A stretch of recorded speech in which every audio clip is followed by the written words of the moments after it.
Welcome back to another episode of Conversations with Shawn and Anthony. I guess it's the Shawn and Anthony show now. Anthony, gosh, I feel like we've already done a podcast here, but Right. why don't we go down the list that you have presented with me, and I want you to tell me what sounds exciting to you, and we'll just riff on that for a little bit. Okay, well, my list, it was interesting. I was making a list of some of the topics that were fresh in my mind as the last couple of weeks have played out with my travels. And, I didn't throw spirituality in there, which was another one that I thought maybe we could talk about at some point. But I made this list based upon some of the experiences that I've gone through, and also paying attention to what you do. Because you're in the fitness and nutrition space as somebody that I admire and trust. So when things come my way, because I get a lot of questions from people, Yeah.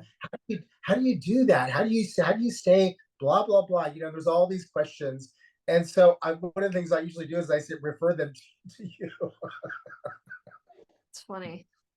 Well, I mean, there's so many directions. You did give me quite a list of topics. Let's start with the first one. Because I think that was pretty interesting. Check your pantry. Check your pantry, not your panties. Check your pantry. I checked my panties this morning, and I'm not Check wearing your any. pantry.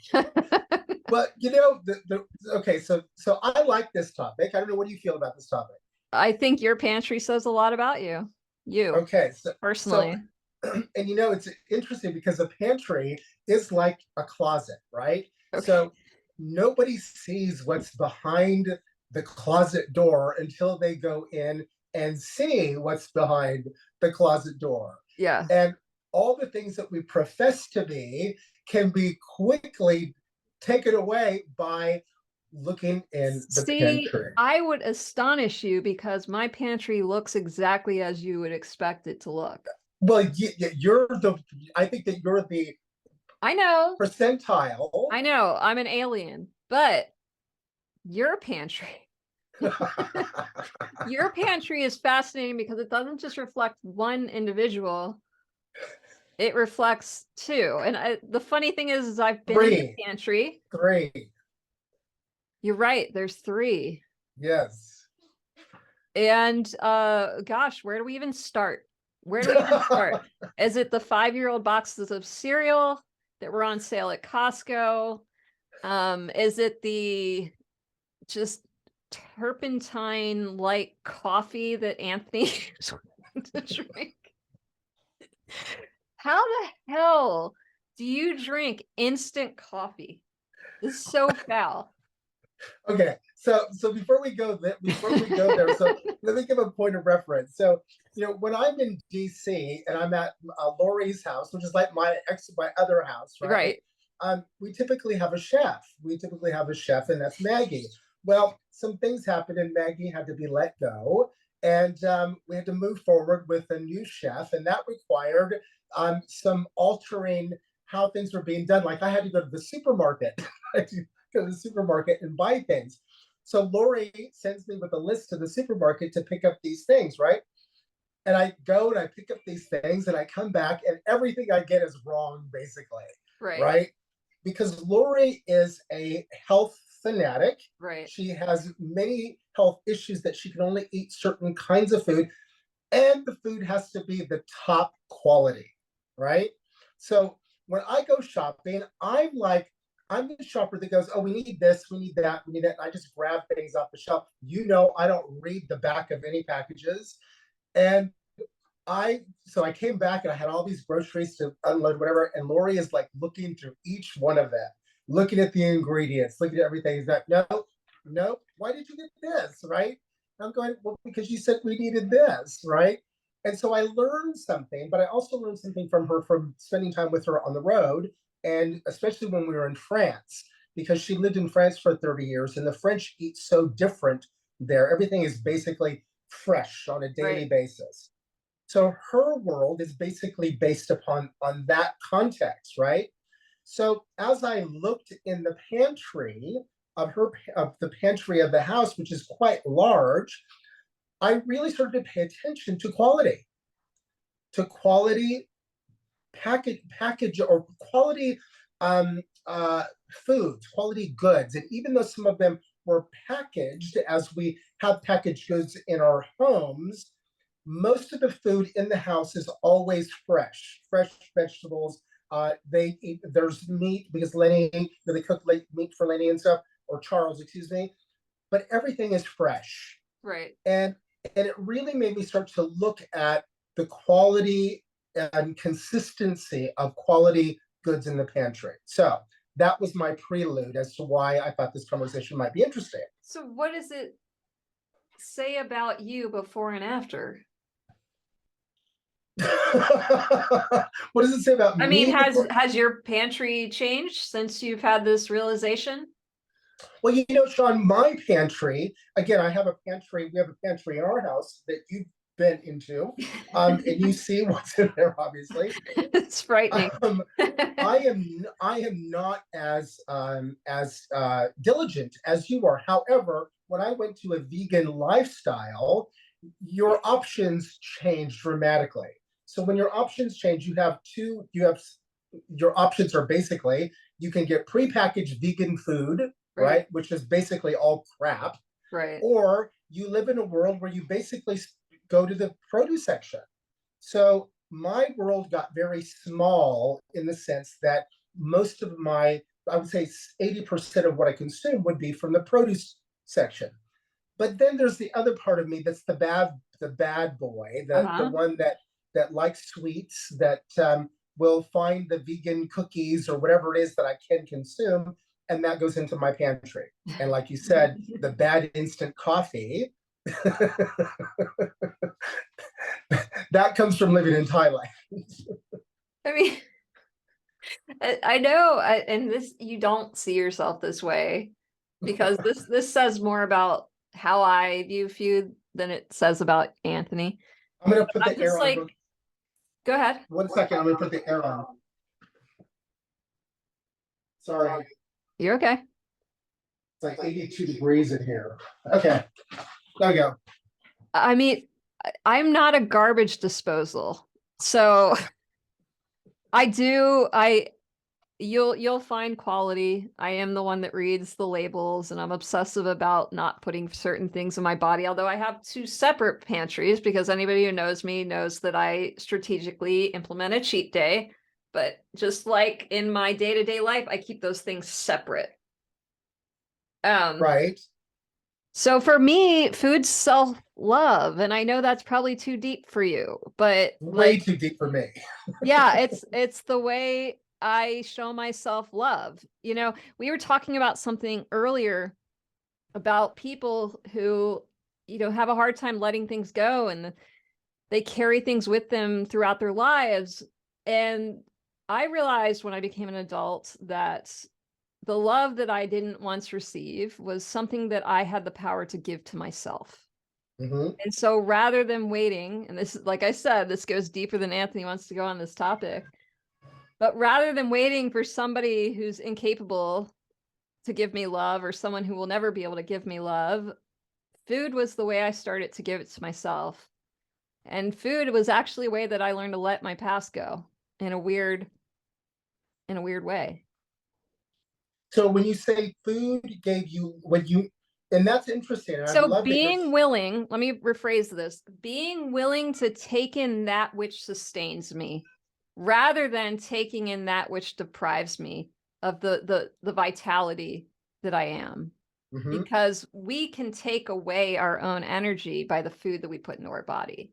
But we can also give ourselves energy. We can also give ourselves vitality through the nutrition that nourishes us. So what do you say to those who will say to you, yeah, but you got to enjoy life. You gotta be able to have those things, because if you don't, then your life is boring, and how awful that must be. Well, I implement a cheat day so I don't deprive myself of all the things that I love, unless they're poisonous. I can't do gluten because I have celiac. So why would I do that? Would I consume gluten and say I'm just living life when I'm sick and I can't think straight and I've got brain fog?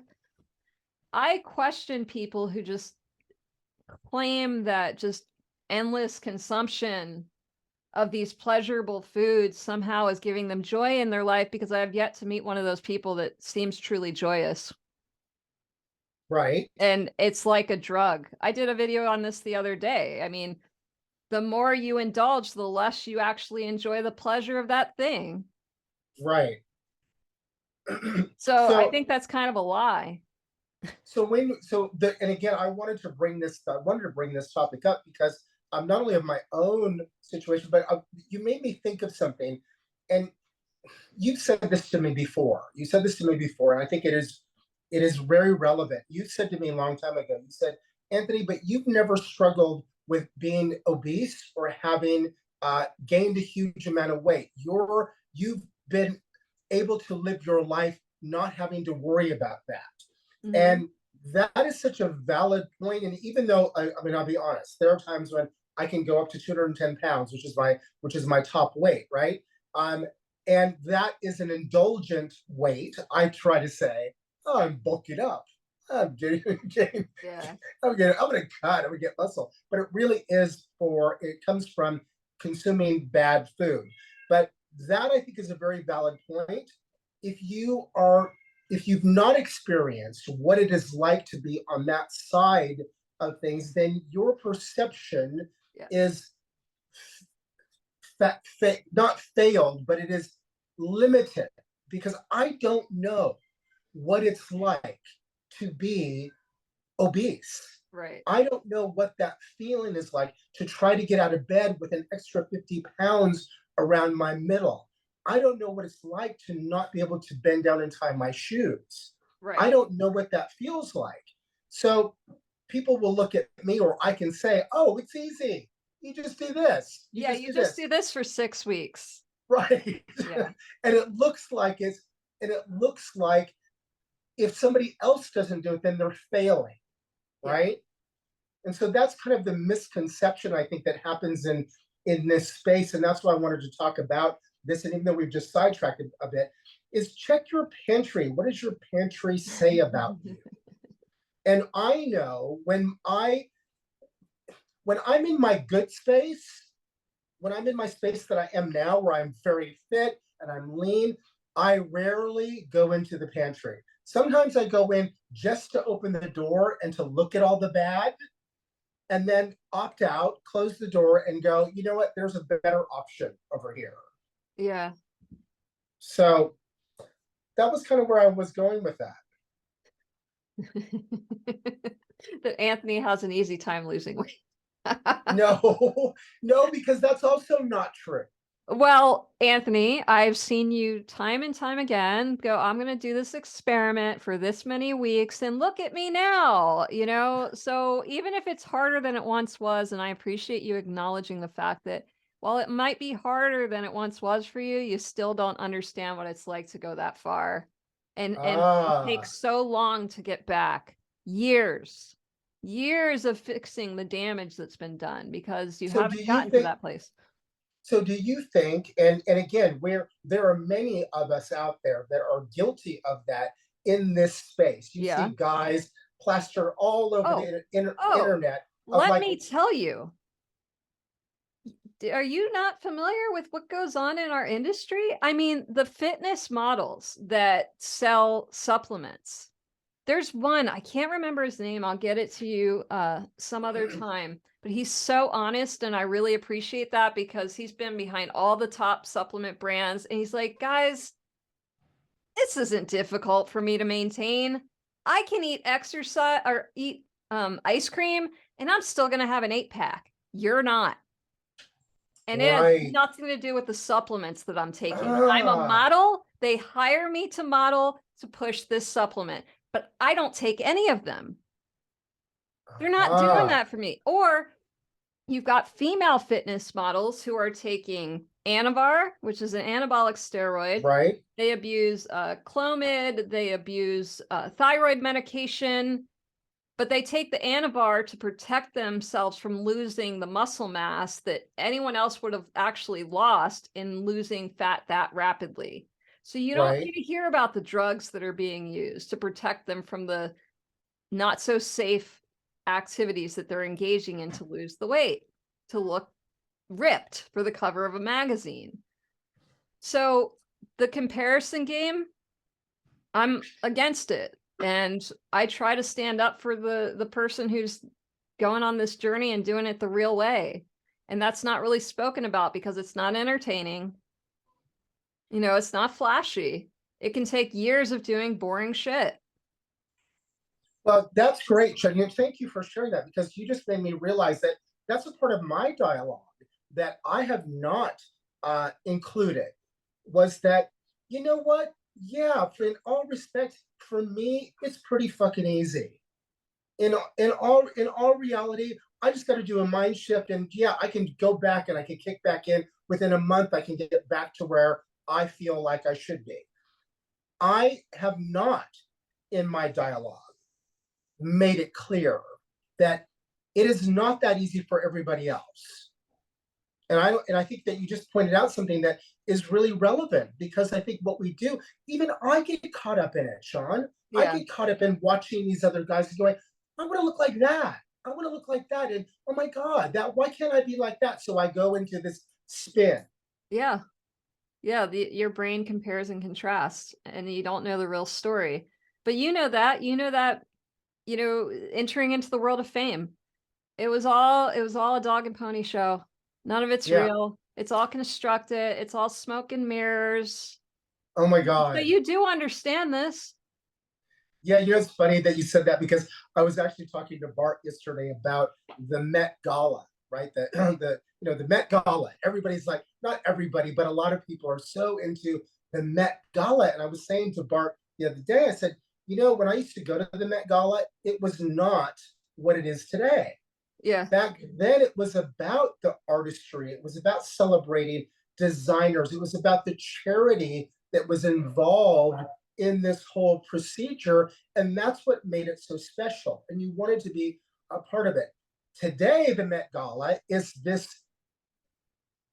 cluster F of a lot of publicity. Mm-hmm. It's about walking down that carpet and how much attention am I going to get? And I never hear anything about the Met Gala that is about what it was originally about, which was about charity and raising money. Yeah. But now it's about how much money is she getting paid to walk down the carpet in that gown? Yeah. So you're right. Become cheapened. It could become cheap, but it's the dog and pony show. It's a dog and pony show, and everybody, they all get caught up in that cycle, because that's what the media is presenting. That's what it seems like the people want to hear. They don't want to hear about the other side of it. They want to hear about what guy was wearing a dress on the red carpet. The media today, especially more than ever, is about sensationalism. It's not about truth. It's about painting a picture that sells. And this is where, gosh, we could go down so many rabbit holes. This is where documentaries go wrong. I'm not into documentaries. Why? They're really good entertainment pieces that are designed with an agenda. So they're going to paint a picture where they include all the evidence that no matter what this is supporting. I'm not pointing out vegan or this document. I'm talking about all of them. You're so right. Yeah. I'm going to pull out all the evidence, all the experts that support this thing. I'm going to leave out anything that's inconvenient. Right. The inconvenient truth. Right. Because I want to paint a picture, and that goes back to spirituality, because when you wake up, you realize that you're living in a fucking dog and pony show. Now, and then we'll go through our days and forget a little bit, we'll kind of like find ourselves being suckered into it a little bit over time. And then you wake up again, you're like, what the fuck is this? Well, Shawn, it's so funny that you just brought this to another and brings it full circle almost, because checking your pantry is not just about checking your food pantry. Your pantry can include what's in your media I can't library. Believe you. That was what's really in your good. media?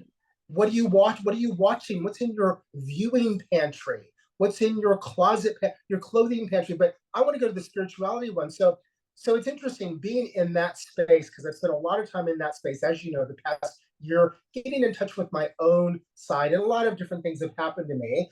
But in that space, one of the things are a lot of there's a lot of not contra. What do you call them? agendas. There's agendas of what people want to, but conspiracy theories. Yeah. Right? There's all these conspiracy theories. So, there's a conspiracy, and I'm not going to call out anybody on this, but Okay. I listen to a lot of stuff in this space, and most of it, I just kind of have to like let it go through. I'm not opposed to hearing about it, but there is one conspiracy that I've not wrapped my head around, but a lot of people believe that the moon is actually not the moon, that is an alien spacecraft that was put there and that it's hollow. And so, it was interesting because I listened to the theories behind it. And if you listen to the theories, you go, oh, wow, because if that's all you're hearing, then the theories start to make sense. So last night on this particular topic, I sat down and I Googled as much as I could about the opposing viewpoints, right? Thank you. I wanted to get into that. And so it was interesting because when you start to then hear the opposing viewpoint or the scientific viewpoint about things, and you start to hear that a lot of this is conspiracy and myth building. Right, So, which our brain is really good at doing. right. The Oh, human brain, absolutely. the human brain, like at the end of the day, it's like these are a bunch of dots, and our brain is really good at taking these dots and connecting them in a way that they don't actually connect. But once we string them together to appear to be something, we then have a belief. And Right. that thing is now truth. When the reality is the world's an ink blot Rorschach test. It's all fucking dots. And we're taking this Right. data and we're wrapping a story around it. Why? Because we have a desire to have certainty. Certainty and control. We want to Control. have some sort of control of what our destiny is. So in that, and it was interesting because what I'm learning in this space, and that one in particular, because I called that out, I pointed that out about the moon being a planet, or not a planet, but a spacecraft. And I really listened to it because I don't want to discount anybody else's No. beliefs. I'm not there to do that. But I do think it's really important that before we make any sort of an assumption about anything, that we, like you just said to me about the whole thing about the dog and pony show about fitness, if we stay in that space that, oh, it's easy and all you have to do is this, and that's what we start to believe, and then we feel like a failure because we're not achieving those results, i.e. spirituality. Well, you're not getting there because you don't believe in this. Well, And people will start to believe that. it's really going in order to do that, because I'm going to call this out. It's kind of intellectual laziness. When you just take something at face value and you're like, okay, I got it. I know what it is. Right. Rather than doing the work that, is required to go deeper and deeper into that thing. And not only that, but we live in a world today where we're becoming more and more divided. Mm-hmm. We get into our echo chambers, the biggest obvious example of this is Democrats and Republicans. Mm-hmm. And they both live in their echo chambers, both pissed off at each other for not being open-minded when they're being closed-minded in their own echo chamber. Right. It's Absolutely. never been more important to do what you just did, which is be open to understanding all sides. What do you have to fear? The truth is going to reveal itself. So if you really believe something that is the truth, don't worry. It'll show itself. But if you are worried, maybe you have some doubt. Right. And you're protecting yourself from any possibility of this being different than you want it to be. And that goes back to control, a need for certainty. And that's a psychological insecurity. Right. Because we can all, especially today, as you said, we can all find supporting facts that are unfactual by Googling them, being on the internet. We can all go, oh, see, that's what they said. That's what they said. Oh, I'm right. I knew I was right. See, because now they said it. And I can find another one. And I can find another one. And I can go down the rabbit hole and keep supporting my theories. So pretty soon, my theory is my reality. Fact. It's the reality. Over the past few years, when you and I first met, we were so open and willing to talk about anything. And, we had people that disagreed, and that was fine. But, since lockdown and all, people just become outraged. And I'm friends with people on every walk of the aisle. Hmm. I'm less inclined to share that with people today because some folks just can't handle. Oh my God, you're friends with somebody who supports who? Right, right, Well, I'm not going to throw out the baby with the bathwater. Maybe they're incorrect about one thing, but maybe they're right about some things too. And I want to know. right. You can't, I believe, and as you know, here I am, I'm 20 years older than you. I'm 60 and I'm still obviously learning. But one of the things that conversation that I had recently, and again, I'm going back to this thing about spirituality. Somebody said to me, they said, I can't have this conversation with them because they just don't get it. They don't understand it. And as I listened to their explanation, I thought, wow, I love that you believe in what you believe in. I really do. And I'm love that you're passionate about it. But what's wrong is that you can't implement that on everybody else and say that they're wrong because they have a different belief system. So if you believe in let's just say spirituality and that it's Buddhism, and somebody else believes in Christianity, right? And those two, if you go to the table and one of you is just firm on this and one of you is firm on this, then there's no melding of the mind. There's no room for integration. It's just, I'm right, you're wrong. Wrong. Shut up. And so therefore you can't be a part of my life. Where I don't ever want to look at things that way. I want to look at things from the perspective of, Well, I want to learn and grow as much as I can, and I do want to hear differing we know experiences. it's like that's where the ego is usurping spirituality or any tribe that you're in. It's because what you resist in another, you strengthen in yourself. You're resisting that they're staunch and hard-headed in their belief, that they can't Hmm. fathom contemplating your belief, but you're doing the exact same thing. Right. What you resist in another, you strengthen in you. And that's when I point out to people, because we've talked about judgment a lot. And we often talk about the negative sides of judging others, Hmm. but you forget what you strengthen in others, you strengthen in yourself. So your judgment of others is also your own prison. It Right. causes you just as much harm as it causes anybody else. Absolutely. Yeah. Judgment is such an interesting concept because I know that every day, and you know this about me, my goal every day is to lose judgment. That is not an easy thing to do because we're You're hardwired in some hardwired to judge something. capacity This to is make good. judgments about, This is is this good. pretty? This is Right. good. Is This is this bad. right? Is this nice? Does this taste good? Is that a nice? Whatever it is, we are pre-wired to have judgments. So it's a very difficult thing. And so I never say this, and I just kind of like reiterated this the other day. I will try my best to be non-judgmental, but I know it is not possible to be non-judgmental. It is just not a reality because as diligent as I am about it, I still find myself every day. I did it today at the gym. I did it Right. today at the gym. There was this guy that was working out in little tight little spandexy pants, and my immediate thought was, "Ooh, why are you wearing that?" And I went into this judgment place. Let's go back to the pantry. Okay. What does your pantry say about you? What does your judgment say about you? I don't find judgment in and of itself to be harmful if you don't allow the judgment to use you. In other words, if you're aware of, okay, my brain's doing the compare and contrast thing, that's what it does. You've actually made a lot of money from your judgment. You've made Right. a lot of money having to say that this is good design, this is shit. Right. So how do you take this fire and use it responsibly and acknowledge the Right. fact that, look, me not liking this guy's spandex is just telling me what my opinion is of it for me personally. Nothing to Right. do with him. I just will not wear that. Doesn't make it bad.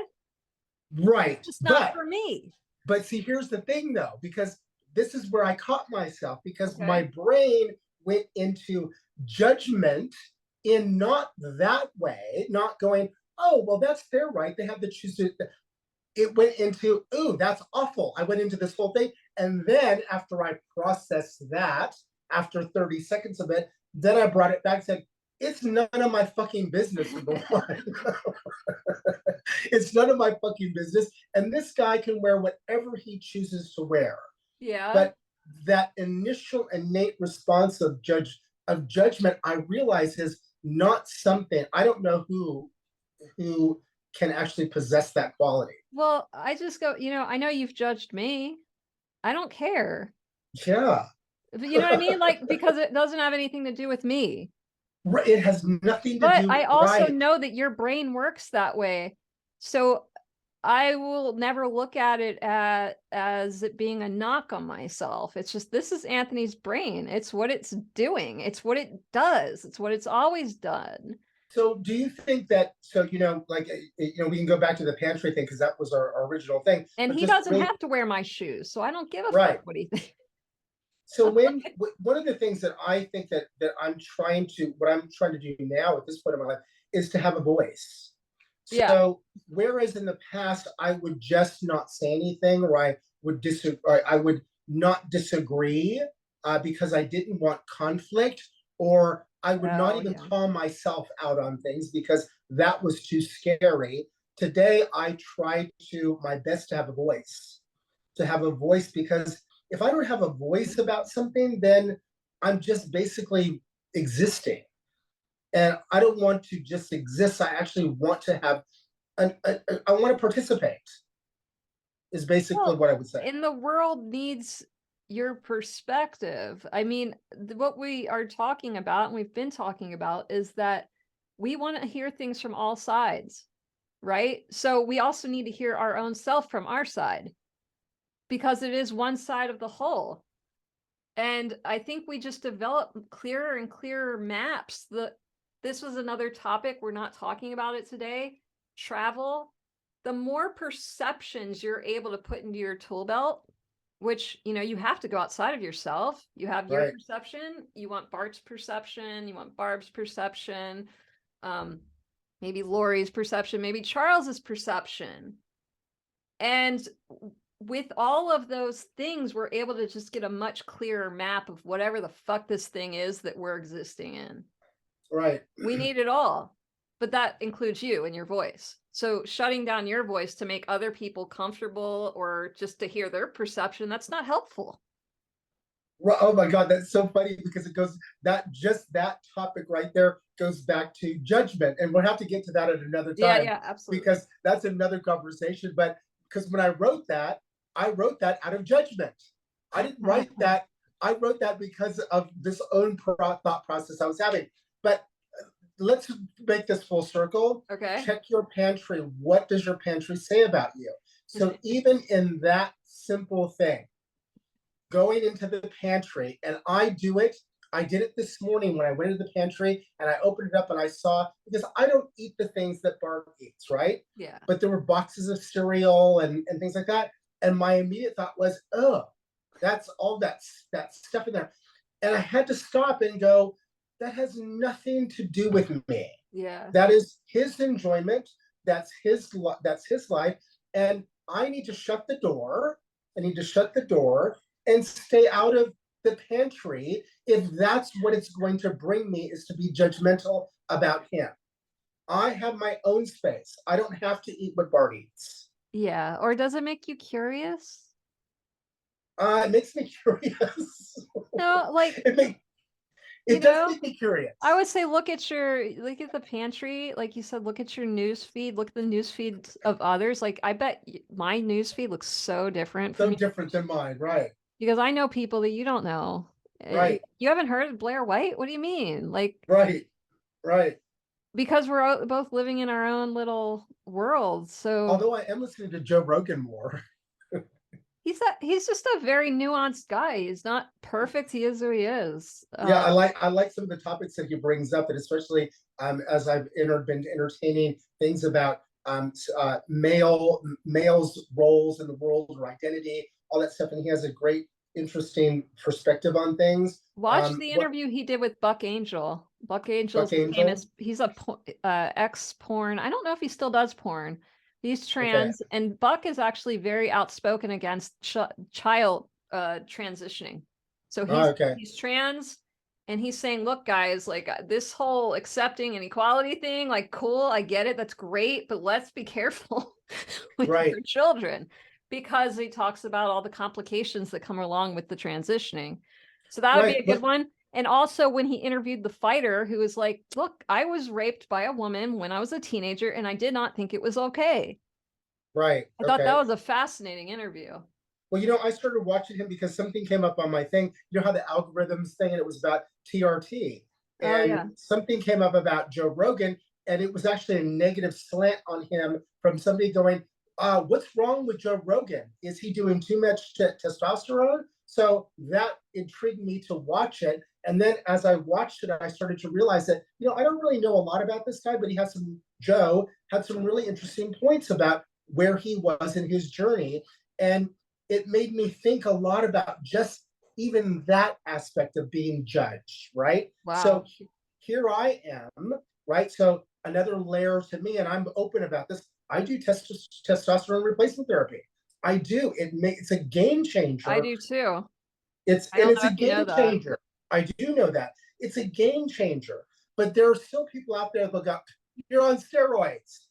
You're doing so wonder you're on steroids." Well, you know, absolutely, I am doing a prescribed medical practice of them. Hopefully, It's that is not protocol. it's not steroids. And he was actually called out for they thought he was doing too much growth hormone because his Growth stomach hormone, was distended. right? Distending, But then right? he went on a diet and it went away. But you know how people are. People will go, "Oh, so you're basically so you're not natty." Is that what the word that they use now? Like, so you're not natty. Like, well, no, I do testosterone replacement therapy, and I will never apologize for doing it. And it's also probably a disclaimer, maybe, that I should talk more of that, because I'm sure it does help me in my physical presence. Well, women, we go through menopause, so those things Right. drop off, and we can either suffer for the rest of our life. The funny thing is it's more acceptable for men, by the way, than women. But Oh, it's of course. if a male was chemically castrated at a certain point in their life, we'd have war. Like, you guys would not Right. put up with it. Like, what? My dick's not going to work for the rest of my life? You guys would like Right. stop the world. But women traditionally have just given up. And they're like, Right. okay, I guess this is me now. My vagina is going to atrophy. And I'm all about we're living longer. We should feel good as long as we can feel it. And testosterone and estrogen help women do that. And I think I'm a big proponent of it today. Well, you know, it's such an interesting thing too, because a lot of people will say negative things about it, and I think that it's a tool in our arsenal that we can have to live. As you said, we're living longer, we're living older. I'm 60 years old. I'm 60 years old. I'm not ready to shelve it and put it away and never look at it again. No, I want to have that desire still. I want to look good still. I don't want to be in a place where I've just given up. Like when I look at when we were kids, or when I was a kid, especially, that if you were 55 years old, basically you were done. Yeah. And God forbid if you thought about sex at 55, you're Yeah. kidding me. Really? That's so disgusting. Right. And You I should don't be want to live my embracing your wisdom at that point, not thinking about fucking. right. You should be knitting. You should be knitting and, spending your time in the garden, and that's it. Right. So So if you anyway, have testosterone in your that's in pantry, my pantry. It's that in my says that pantry. you embrace life and vitality and you like to fuck a little bit. So Right. That's in my pantry. In my pantry are bottles of testosterone. so so when I'm feeling like that jar of Nutella looks really good, I opt for an injection. you're too funny. All right, we'll be back next week, folks, with who knows what. Have a good one. Bye. Good.